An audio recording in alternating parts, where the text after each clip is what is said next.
You're listening to the Real Estate Entrepreneur Podcast with Terrence Murphy, where we cover sales, investing, and entrepreneurship with an emphasis on real estate. Each podcast, Terrence and his guests will bring you informative and inspiring information within the real estate industry. George Acheampong. George is a thought leader in the area of finance and entrepreneurship. He's the founder and managing partner of Capitalwize, LLC, a financial planning and investment management firm. They work with inspiring and current first-generation millionaires to become legacy leavers for their family. Additionally, he is the founder of Melanin Money, the #1 brand for wealth builders of color. We create merchandise, targeted initiatives, and programming with the mission of closing the wealth gap by 10%. Welcome to the show today.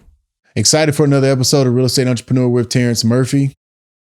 I always start off with a quick quote, scripture, or something to just kind of throw some knowledge and wisdom out there. This one's fairly simple. The less you respond to negative people, the more peaceful your life becomes. So the less you respond to negative people, the more peaceful your life becomes. So I got to guess, man, we connected last year. We just realized that we connected on the same day last year that we're connecting on in 2021 on the same day. So George Acheampong is a guest of mine. And man, welcome to the show, bro. Hey, man, thanks for having me. Yeah, we were chatting offline and realized that something magical is bound to happen on 7/7 at some point. So we're going to keep rocking with this date. Let's just hope that we don't have to wait a whole year to connect again, right. Man. Absolutely. Absolutely. Well, man, obviously, real estate entrepreneur is all about, instead of it being just one segment of real estate, it's finance, it's education, it's development, it's multifamily. And that's what we try to cover, a whole broad topic of just business, finance, financial literacy. And I know you have a passion around that. So I wanted to have you on the show. So tell me your story, who you are, how you got to where you're at today, and then we'll just kind of dive into what you're doing. Yeah, man. Well, again, thanks so much for having me. So I'll take you guys back to hopefully what is a brief journey. So when I was in college, my mom was about to get remarried. And, growing up, I was always the frugal kid. I'm not sure why. I would cut grass and find ways to get money, and I would hold on to it. I would even be the kid that actually loaned out money to my aunts and uncles in elementary school, believe it or not. And even though I was young, I somehow understood the concept of interest. I just felt like if I was letting you borrow money, you should probably give me a little more back than I gave you, right? So yeah, that's kind of my initial introduction to just my passion for personal finance. But really, honestly, it came just out of a low level awareness that some of the things that were going on in our life were due to lack, right? So I kept hearing the word no. And I know my mom loved me, right? But I kept hearing the word no for certain things. And I was young, but I was able to kind of wrap my head around, well, maybe it's because of this money thing, right? Whenever money gets brought up, there seems to be tension. And so I never wanted to have a career in personal finance or wealth building or anything like that. I just knew I wanted to learn about it so that wouldn't be the story for myself and for my, kids when I have them one day.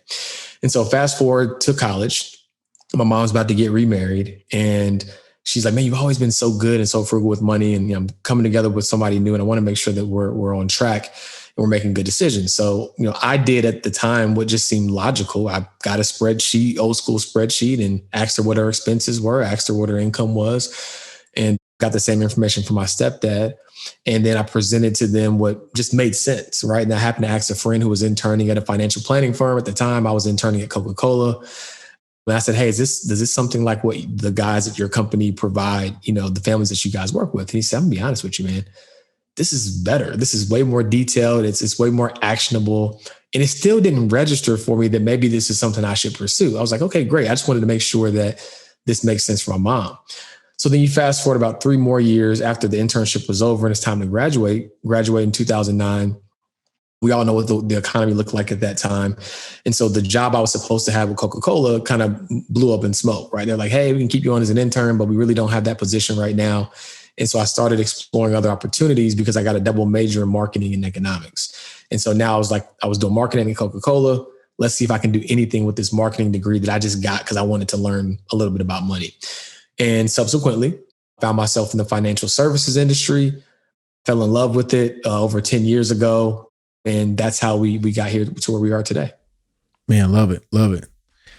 So you got in the financial services industry. Obviously, it's a passion for you because we've talked offline before.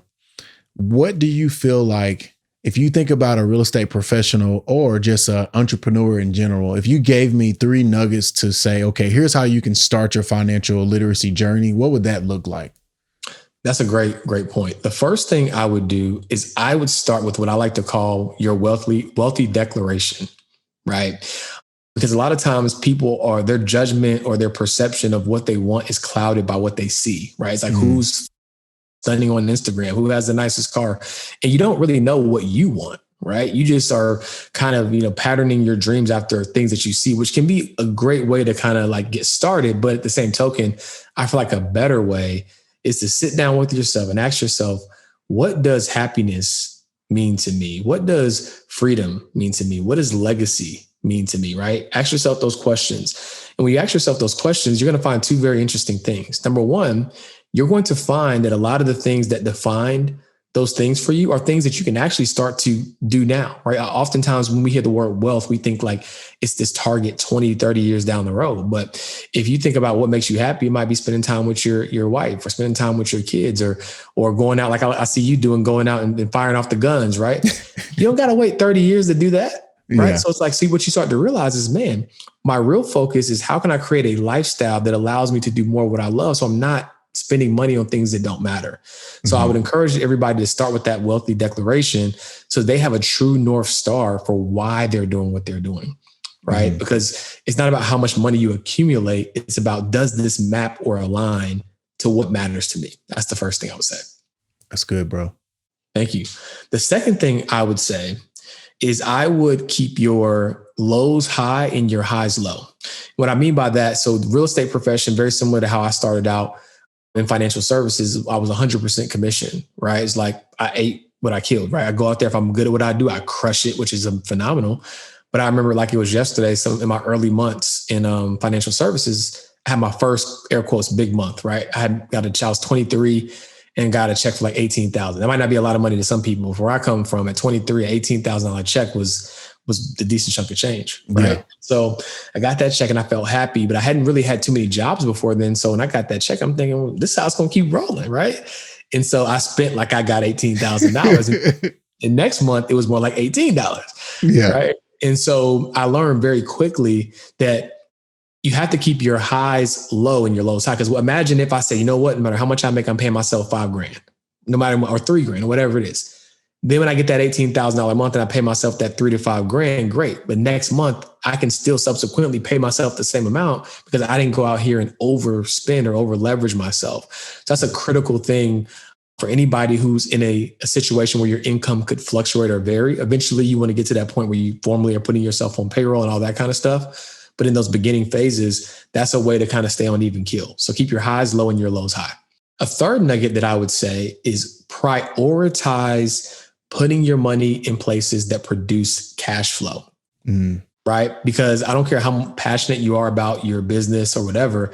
The truth is the goal is to live life, right? That's the goal. Like in our civilization, in our culture, we really glorify achievement and working and all that stuff. But the reality is, if we were really being honest with ourselves, if I said, hey, I would give you a $2 million check to just be with your family, enjoy your time, live your life, or you can do this business and, you might make more money, but you have to do the business, right? And so what we realize when we're presented with those opportunities, even if it's hypothetical, is like, man, like if I was presented with a situation where I could actually prioritize being with my kids or being with my mom or being with my family, I would choose that. That just hasn't been my reality, right? So when you start to prioritize cash flow producing assets, now working at some point becomes very optional. And I think a lot of times people think that retirement is predicated upon age or financial independence is predicated upon age. No, it's predicated upon your assets being able to cover your lifestyle. And that can happen, a lot sooner than age 65, right? And you're probably going to show up even more fulfilled at work or for your business when you know that I can truly do this in a way that I care about. And because I'm not worried about the check, right? The check comes, it's phenomenal. But now it's like, I can truly focus on the area that I want to focus on. I can truly work with the people I want to work with versus compromising your integrity for the way you want to build business because you need a check, right? Yeah. So focus on putting your money in cash flow producing assets so that your assets are working harder for you and ultimately producing that paycheck so you no longer have to. Bro, that's a lot of meat on the bone. That's a great response, bro. And I think listeners, go back, rewind, listen to that multiple times, write out what he's saying, because there's a lot of wisdom in that, man. I don't want to blow past that. I mean, we got some great stuff to cover, but if we don't cover anything else, that's enough for you to really digest and create a plan around that. When you talk about assets, because, everybody's talking about assets, and there's so many experts out there now with social media and Clubhouse, and it's getting daunting for the people who are trying to sift through who are the true experts. Mm-hmm. I want to dive into that a little bit. What assets do you consider, if I were looking to you to say, okay, I've hit number 1 and 2. Now I want to hit 3. What would you give me from a wisdom standpoint on what those assets look like, and why should I be evaluating them? That's a great question, man. And, my approach to that answer is probably a little more abstract than most people's, but I'll give you the reason why. So, I like to call it the wealth triangle, right? And the first leg of the wealth triangle, sorry if you hear like rain, just out of nowhere, and just started pouring down rain in the background. That's all right. But the first leg of the wealth triangle is developing a high income skill set, right? Mm-hmm. Because in order to build assets, I'm just going to keep it real with you. You have to get some cash, right? You got to build up some type of money that you can leverage to buy those assets, right?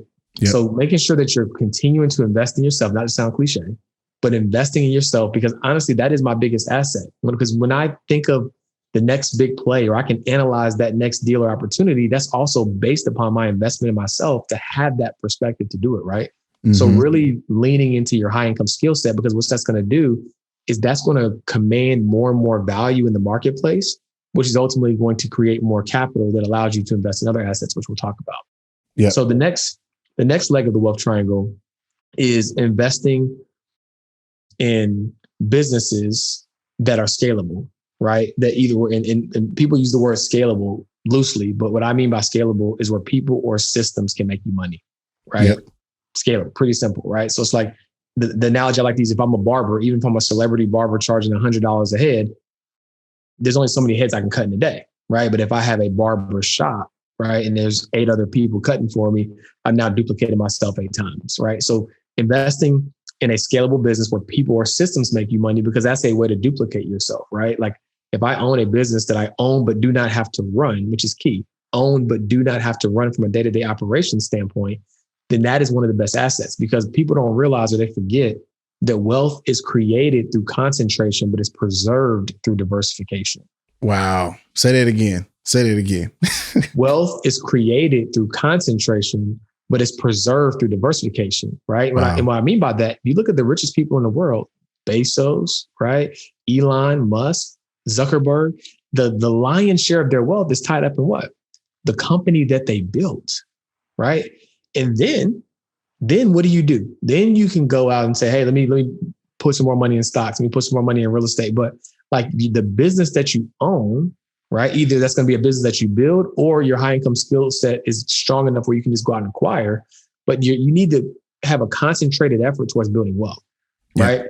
And that's the next thing. So, right, what businesses can I build that are going to perform very positively, or what businesses can I acquire? And then the third one is the one that everybody typically comes to me for, is, investing in high return assets, right? And so to be specific about what those are, it could be, a well-diversified, portfolio of this of high growth, stocks.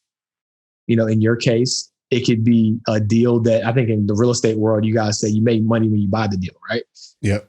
So making sure that you're buying right when it comes to real estate is going to, produce cash flow and appreciate. I mean, real estate is great in that regard. And, those are the types of things. I mean, there's outliers. If you're really savvy and you've gotten the fundamentals in place, you can look at private equity opportunities, as an angel investor, being able to get into like pre-IPO or private companies. Very risky, right? Probably 2 in 10 might actually do something, but that can be a small part of your nest egg. But yeah, those are just a few of the ones that I would think about. Man, I love it, bro. And yeah, I mean, I call it intentional congruency. There's so much wisdom in that. And I've always said, like find your craft, find your passion, like really double down and become the best. And the resources will always find you. That's a fact. no matter what, whether you're an athlete, artist, whatever you're doing, if you become the best at anything in your state, your region, you know, wherever you're at, the resources will get to you. And then you take those resources and you diversify yourself in investing in assets and in other businesses. So, right. Just like LeBron James or any athlete, like you said, right? It's like he's the best in the world at basketball. Let's not forget that. That's his thing. Being the best in the world, that then brought the resources, and he can go, you know, buy the pizza franchise and go buy all this stuff. Same thing with Shaq, right? So they're a great example of that. They became world class at something.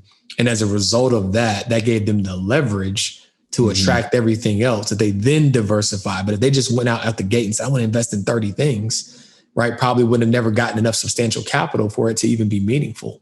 But they became world class at something, which is why I always say it's built through concentration and preserved through diversification.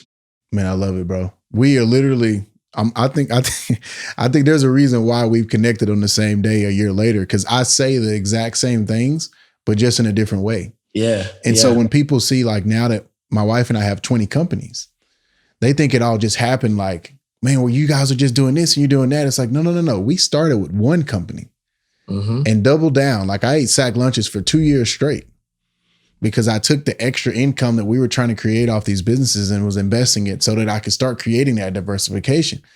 So it's just people, you know, they want to jump right to the 20 or right to what LeBron or Shaq is doing. But it's like LeBron and Shaq were shooting balls for many years. Like me in the NFL, I only got paid to play football 1 year in my life. For 22 years, I did it for free. And it's like, I try to really push people to understand, like, you got to be okay with like building it and cooking in the shadows. And then there's going to come a time where you step out front. But this social media world and Clubhouse, like, everybody wants to run to the stage and be the expert. And it's like, it's okay to just be in the shadows. Right. It's honestly a better place to be, right? It's like you can focus. You're not distracted.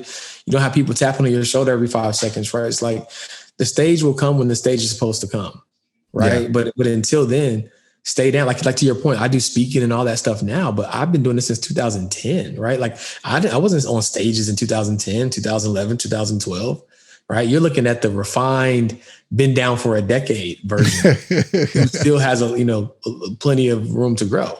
Yeah. But yeah, I think people compare like the results, right, in the current version or the chapter 10, as they say, to their chapter 1. And that's why comparison is the thief of joy. I have this one quote that I love when it comes to comparison, matter of fact. And the quote is, comparison will neutralize your passion and paralyze your potential. Wow. Right. And so what I mean by that is, if I compare myself to someone who I perceive is further ahead, right, it's going to neutralize my passion, because I'm like, man, how are they doing it this well?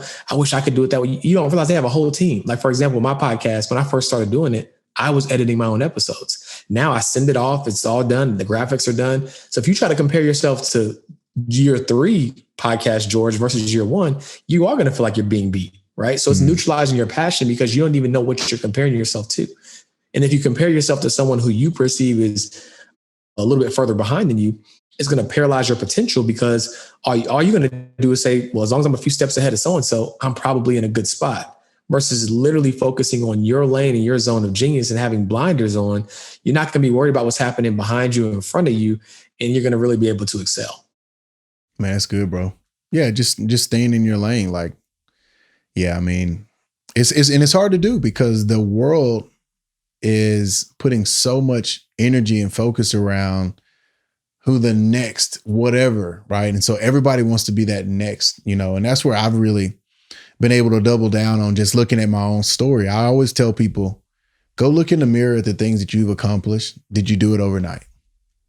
And if you didn't, then what's going to change now in your life, right? Whatever that new goal is that you're going to accomplish. If, like, I wanted to go to college and get my PhD. Did you do it overnight? No. Mm-hmm. Well, then why do you think that now you're going to do it overnight? So I always try to push people back to just look in the mirror at their own story and say, what has God done in your life? What did you work for? What did you achieve? And just stay on that path. And that's okay, man. Like, I think the other thing I see with people is when they do achieve something at a high level, they expect that the next venture, next idea, next business is just going to happen just like that one.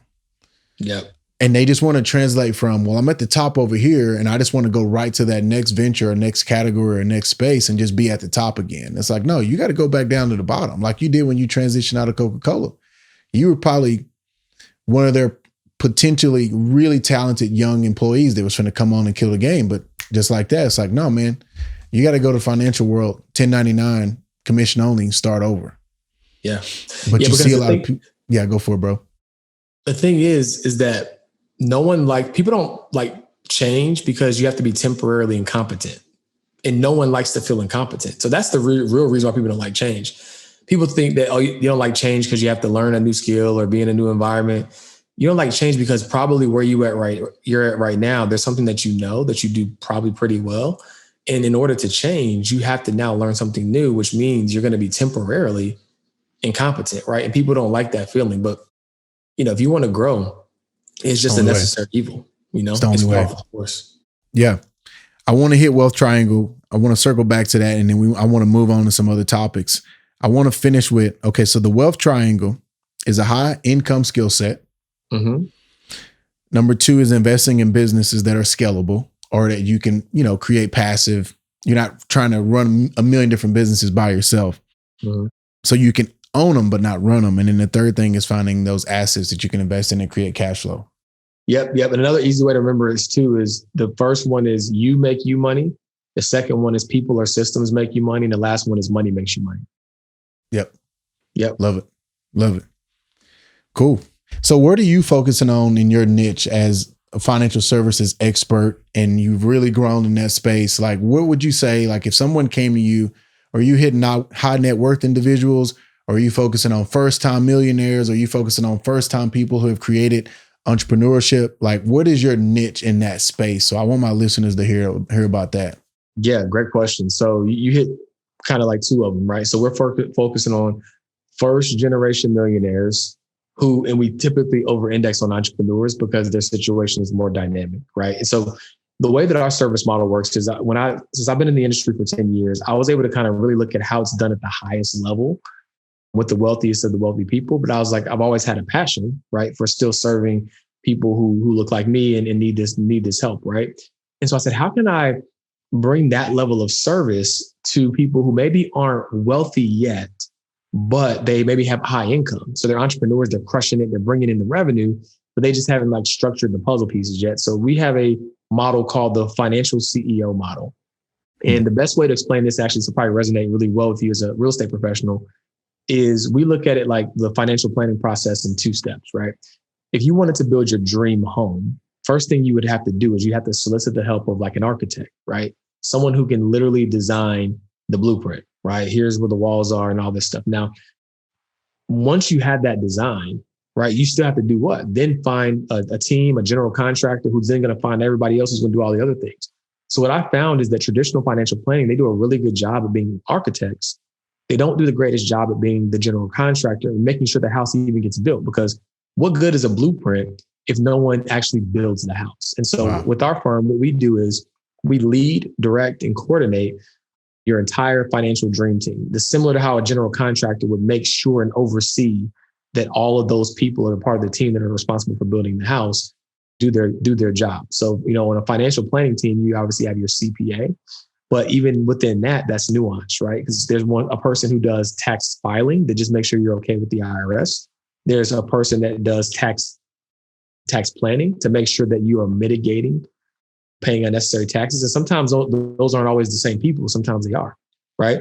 And then, of course, you also have bookkeeping because you have a business, right? So you have to make sure that those 3 elements, even if it's facilitated by one person, that those things are happening. Because what I found is if I give my client a financial plan and say, hey, make sure your bookkeeper is doing this, that, and the third, unless I'm involved in coordinating that relationship, I can almost guarantee the client isn't going to know if something doesn't happen the way it's supposed to happen. Mm-hmm. Whereas me, if I'm sitting on the same side of the table as my client, when I'm sitting in front of the estate planning attorney, when I'm sitting in front of the business attorney, when I'm sitting in front of the CPA, I can make sure I know the questions to ask that they don't know how to ask. I can make sure that there's no overlap. I can make sure that there's no inefficiency because we're all coordinating on the same page versus it being a disjointed financial plan where your insurance professional is doing something that this person is doing.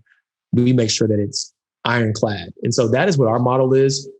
We really found that people are able to get better results by having that coordination of professionals versus just having a disjointed financial plan.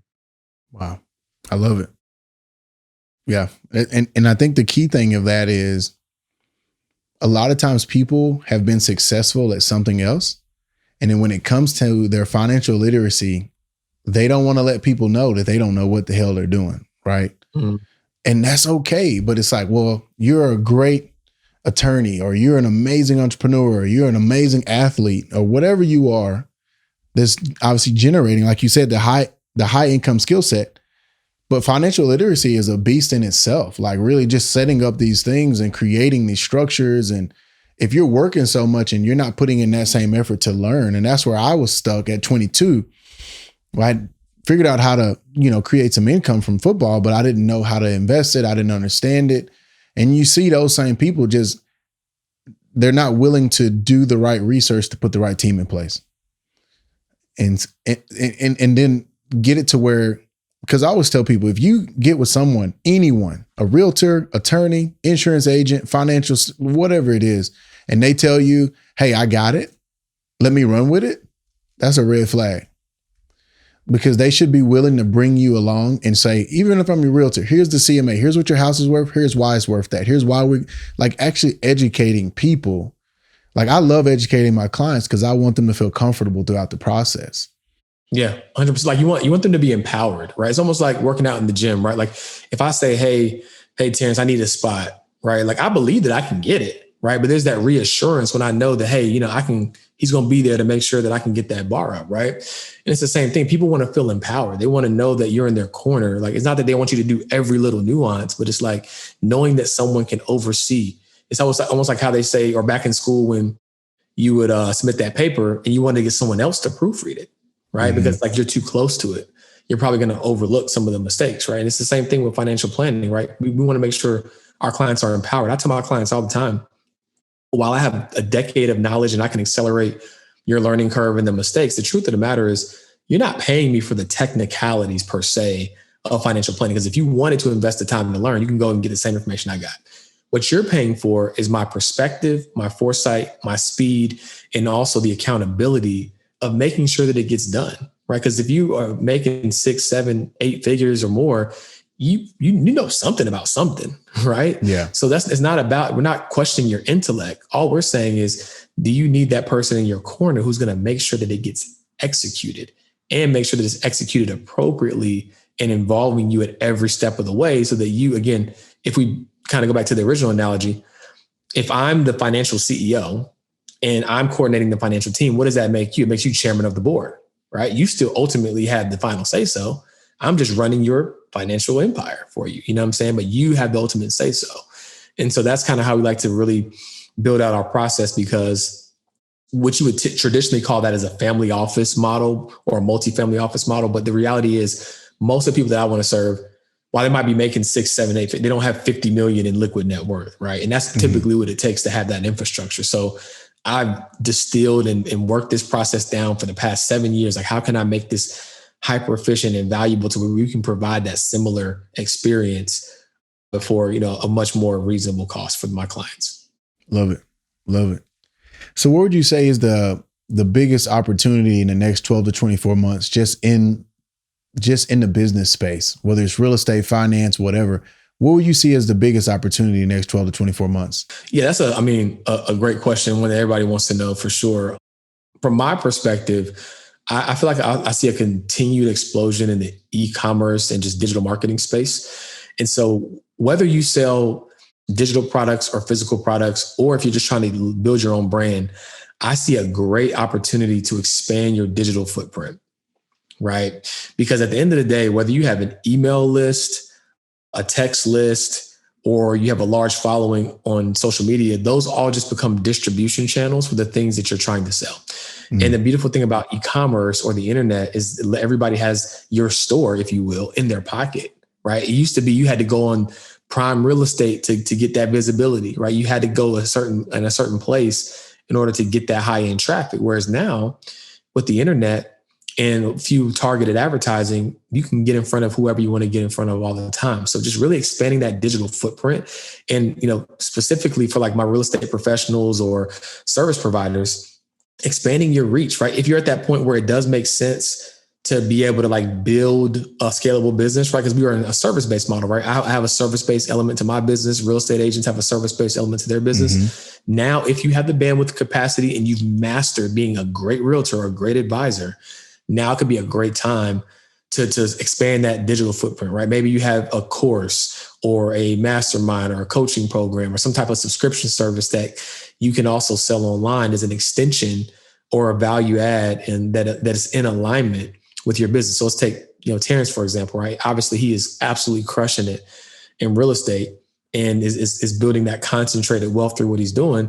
If he wanted to, he doesn't have to, but if he wanted to, obviously, I'm sure real estate agents come knocking down your door all the time. Like, hey, man, how are you doing this, man? Yeah. And there's only so many people that you can help. There's only so many people that you're going to bring on your team. But what you could do is package up the however many years of this is how I got here, package that thing up in an ebook or a course or whatever.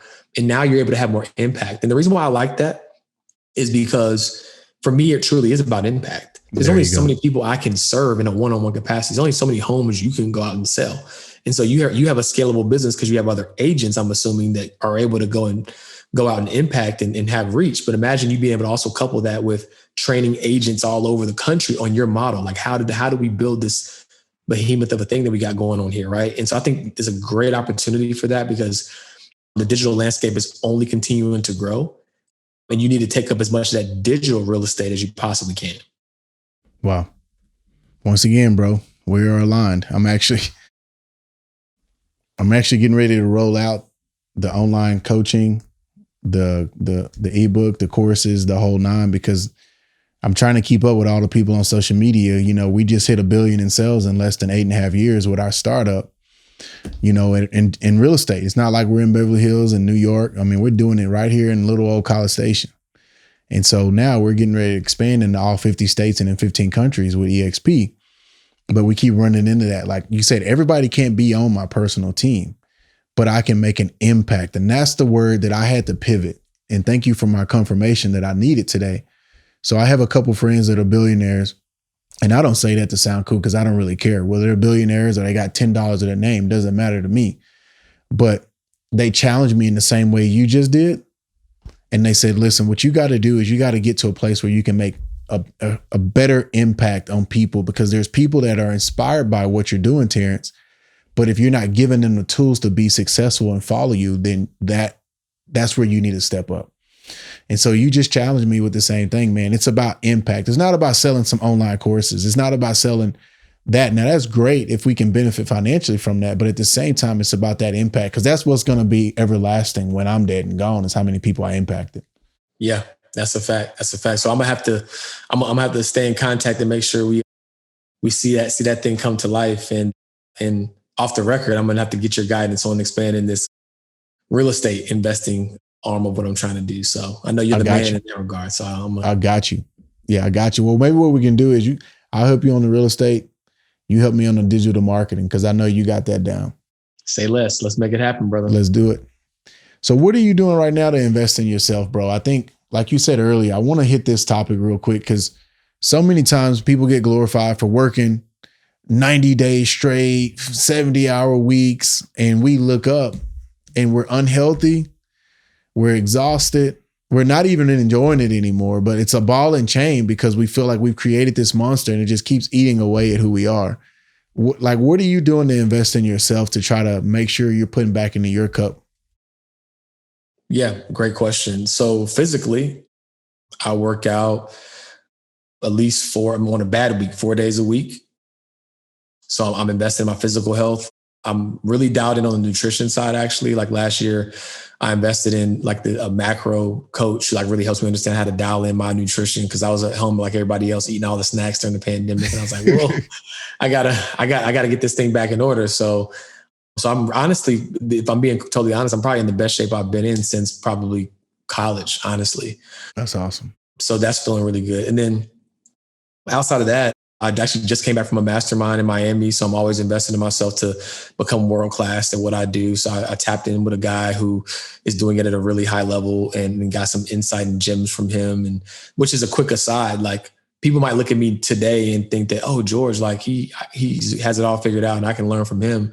I'm still at every turn looking how I can become better, right? Yeah. And that's something that you should always pay attention to. Success leaves clues, right? The people you look up to, they're still investing in themselves and pouring in themselves to become better. So I just did that just from like a mental and like skill perspective. And honestly, I have what I call a champions checklist. And every single week, and it's binary. It's no, I had a lot of stuff on my calendar or I was productive. There's things that I either is yes or no, right? Did I work out 4 times this week? Did I hit my macro targets, right? Did I have a date night with the wife? Did I do something for fun that I enjoyed that had nothing to do with work, right? So I have this champions checklist that kind of like helps me stay accountable, because it's very easy to have a packed schedule. And man, I was so busy. I worked the 90 hours. You look up, well, why is there still so many things that were probably more high impact that you didn't get done? Or why did you make an excuse to not work out or eat right? But yet you had this jam-packed schedule. And it's because you don't have a measuring stick around what looks right, right? So you need to make sure from a spiritual, a mental, a physical perspective that all of those boxes are checked, right? Because if you over-index on the business, but your marriage or family life is a failure, then did you win? You know what I'm saying? And that's something I'm committed to. You know, I've only been married for 6 years. We've been together for 10. But, you know, like I have to always make sure that I'm prioritizing my wife, right? That's success to me. It's not the dollar in the bank account, right? And so that's kind of what I'm doing, is just making sure that I'm aware and have a heightened level of self-awareness around, you know, when I'm kind of veering off course. And it's okay to have seasons, right? That you can identify, like I'm going all in on this season, but you got to make sure that it is a season. Yeah. Right. And that you don't make a habit of, you know, not showing up for the kids, not showing up for the family, not showing up for the friends habitually, you know, and just trying to have some level of self-awareness. And I've set up a system, right, to help me with that. Because if I rely on myself to say, am I checking all these boxes? I might miss a box. And that's why I have the champions checklist, so that I can, you know, just have a binary system to make sure that I'm hitting those marks. Man, I love it. Champions checklist. That's pretty much you're creating key performance indicators for yourself on a week-to-week basis. Yep. And it's a yes or no. Did I do it or did I not? Right. That's it. And, you know, there's going to be weeks you do it perfectly and there's weeks you don't do it perfectly. So I love that, man. I love it. That's good. That's a great way to invest in yourself. And just like you said, be able to track that.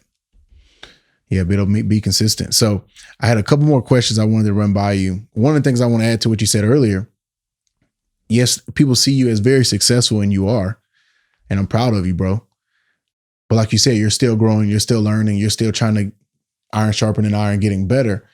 I mean, look at Kobe and Jordan. They didn't add the fadeaway to their game till years later. That's you know, so it's like, if they got to put in new moves and now LeBron has a step back, same thing. It's like, it's just a part of the game. Like if you want to keep, because I always say the core of who you are doesn't really change, but you have to evolve. Like you got to be evolving. So that's good, man. Well, last couple questions. Isn't that the book, Who Moved the Cheese? Yeah, Who Moved the Cheese? Yep. So, bro, you got to stop doing this, man. I was literally just going to say, what's the book? I wanted to talk about a book. And then you said the book, but yeah. So tell me about it. If you had a book that you wanted our listeners to read, because I have all my guests bring a book in their mind that's kind of made an impact in their life as an entrepreneur, what would that book be? Yeah, man. Who won? I can see my office. That's all I got back here is books. But I'd say Start With Why. It's a great book by Simon Sinek. Yeah. I think it's a great book because, again, like, you know, sometimes we're starting or we're doing things for the wrong reasons, right? But like when you start with a why, right, that goes back to that impact, right? You know, I like that really helps you, you know, really refine the reason why you're doing something. And so I really love that book. That's a really great book that I always recommend. One that I read, I think about 7 or 8 years ago. And so that's a great one. I have a ton of books that I love, but if I had to choose one, that's one that I would say that would be a great book for people to really have that North Star, right, for why they're doing what they're doing. Yeah, Simon's a beast, man. He's a beast. Yeah, I have one of my favorite quotes from him is, there's always problems in business and there's always a solution. You just got to be creative enough to find it.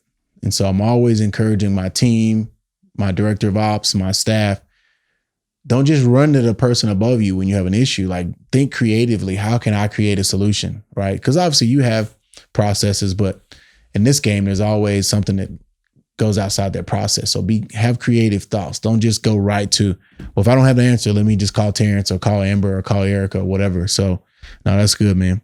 You know, something that can help with that too, that I realize myself, I try to empower my team. What I do is I delegate outcomes, not tasks. Right? Because if I delegate a task and you get hung up on the task, then you get stuck. But if I delegate the outcome, right, then you're empowered to say, okay, well, that task or that route didn't get me there, but how can I navigate? Because I know the outcome. It's almost like if you're going on a trip. If I say, hey, we're going to Florida, right?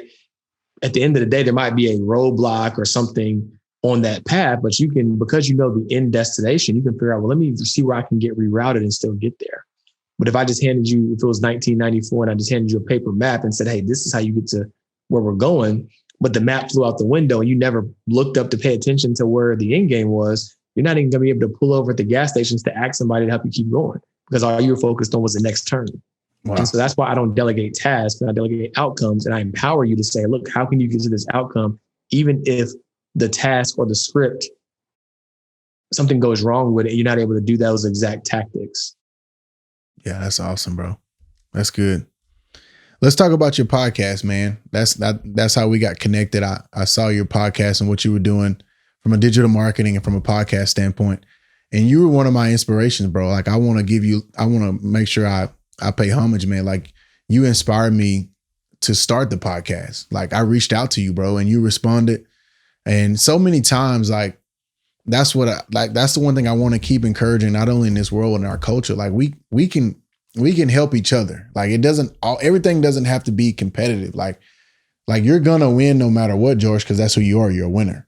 Mm-hmm. I'm gonna win no matter what because I'm a winner. So why not come together and help each other? And that's what you did for me, bro. You helped me inspire me to start the podcast. Like we talked before I ever even did a first episode, and now we, have had it for a couple months and hit 15,000 downloads or something. It's going good, man. So thank you for that. But let's talk about your podcast because let's talk about it. I know you're maybe making a pivot on the vision of it, and let's talk through that. Yeah, and before I dive into that really quickly, I just want to also double back and say, I know I was encouraging you to, do the courses and all that stuff too, but I almost slipped my mind. This is one of the best ways to have that impact, right? Like literally getting in front of a microphone and bringing guests on and sharing your own story in your own gym. So you are already having that impact. Those other things are just going to amplify it. So just wanted to give you a kudos on that because we're literally on the podcast. I was like, hey, this is the same thing. Yeah. And you helped me birth it, bro. You literally told me you need to start a podcast, bro. Go do it. Go for it. Like you encouraged me. And you know why I said that about you in particular? Because, the gift of the internet is anybody can have a platform. The curse of the internet is anybody can have a platform. But the reason why I was uniquely inspired for you to start it is because you're actually doing the real work behind the scenes. And I've been in this industry, I've been in the financial services industry for 10 years. And one of my gifts beyond knowing the finance game is just perception of people, right? I know smoke screens. I know when people are the real deal. And if you don't mind me saying, I know people are trying to pee in my face and tell me it's raining, right? Yeah. But I knew that you were the real deal. It's evident from the things and the moves that you're making. And the humility that you have in the way that you present that message is refreshing because a lot of people that are maybe making moves at half as great as yours, they're the loudest people in the room and want to flex all the time. And every other picture is a picture of a Lamborghini. And it's cool, like live your life. But I think your path or the way you present it is much more relatable. And I just love what you do, is what I would say. And so I know that the world needed to hear your voice, and I'm ecstatic that you're doing what you're doing now. But appreciate that, bro. You're welcome, man. You're welcome. But as far as my podcast, so one of the things I mentioned, we talked a lot about earlier in the podcast was my firm, right, which is my flagship business. But a few years ago, and I'm actually wearing some of the merchandise right now. A few years ago, I was like, how can I get the message out even more around just building wealth, right? Namely as a person of color. And so I started an e-commerce brand called Melanin Money. And didn't set out to make a lot of money with the brand. I just wanted to put some statements and affirmations on shirts and, see where it took me. But it really took off and people really resonated with it. And there were times where people were almost confusing, like, was Melanin Money the firm? Because they saw it everywhere, right? And so again, me being humble, I'm like, light bulb went off. I was like, I need to do something a little more with Melanin Money besides sell t-shirts. And so what I've decided to do is I decided to take my podcast and also my financial education community where we, host classes and courses and all that good stuff, and roll that all up into the Melanin Money ecosystem. So my podcast will now be called The Melanin Money Show. And it'll be centered around 3 core pillars, which is entrepreneurship, personal finance, and wealth building. And of course, I would be remiss if I didn't have Terrence on the show. So we haven't gone, we go live, I think maybe as soon as next week, I believe. So don't be surprised when you get a text or an email from me having you back on the show. Yeah. Really, really excited about that. So yeah, that's what we have going on with the podcast. Just really trying to make the Melanin Money brand a household name, because that is my form of impact, right? My firm, just like your real estate business, is going to do what it's going to do, right? Like it's solidified. I mean, I'm humble. We're still looking to grow aggressively and all that, but there is a niche amount of people that we can help. We can't help everybody, right? But through the Melanin Money brand, through the podcast, the financial education, and of course, the merchandise that sparks conversations, we can really reach and impact a lot of people. So I'm really excited about that pivot and to see where the brand grows. Man, that's big, bro. Proud of you. Like you said, you had 2 powerful things going, but they were on separate paths. So why not bring it together? That's awesome. Yeah. Fact. So how can people find you, George? Like if they're wanting to look you up, the podcast, the website, just give me all that so that we can make sure that that's in the show notes and make sure people can find you. Yep. Absolutely. So for those who are on social media, I would say my biggest presence is on Instagram. You can find me at George Acheampong Jr. Of course, they're going to link that in the show notes because you might have a little bit of a challenge over time remembering how to spell the last name. And then my web designer actually just updated my personal brand website, which I only created that so that it could be a hub, because I do have, a few different moving parts. Again, while we have consolidated and concentrated the efforts a little bit, we have some good things going on. I'm outside of what I do, I'm an angel investor. So you can find my current investments in the portfolio on that website. You can find a little bit about my other non-public facing companies, just places where I'm able to invest or make money that have nothing to do with, my brand. So that can kind of just be a hub, and that's georgeacheampong.com. By the time this episode goes live, I'll make sure that my web designer turns the switch on because it's already done. She just has to reveal it to the public. I would say those are the easiest 2 places. If you want to cop some merch or learn more about the Melanin Money brand, you can go to melaninmoney.com. But other than that, man, just find me in those places. If you're on social media, send me a DM. I'm not one of the bougie Instagram folks. If I see it, I'll get back to you, or just comment on a post. I'll definitely see that, because anybody that came by virtue of this podcast is someone that I obviously know cares about personal development and growing themselves. And you're probably someone I would want to connect with anyway. Man, that's great, bro. So final thoughts for our listeners, man. If you want to leave that final thought for them, what would that be? Yeah. Final thought is start where you are, do what you can, and use what you have. Wherever you are is exactly where you're supposed to be. Put the blinders on, like we talked about earlier in the episode. Stay focused and remember why you're doing this, right? Remember why you're doing this. Remember who you're doing it for, because maybe this is the actual final thought, but we truly live in a great world when a man or woman plants a seed for a tree whose shade they'll never sit under. So ask yourself, what seeds are you planting? Wow. That's great, bro. Thank you so much for being on the show, man. I'm inspired by you. Thank you for your not only inspiration to me, but just for your encouragement and your friendship. And we'll make sure it's not July 7th, 2022 before we talk again, man. Maybe we just put a recurring reminder on the 7th of every month to tap in with each other. My birthday is actually April 7th, by the way. So yeah, we need to do it, bro. Well, thank you again, man. This is a great episode. People are going to get some great nuggets out of it, and appreciate you for being on the show. Absolutely, man. I enjoyed it, man. Talk to you soon. See you soon, brother. Bye. Thank you for tuning into this week's episode of The Real Estate Entrepreneur with Terrence Murphy. Please subscribe on whichever platform you are listening and consider leaving a 5-star review, as that will help us gain traction and continue to bring you knowledge in the real estate industry. For more content, head over to terrencemurphy.com.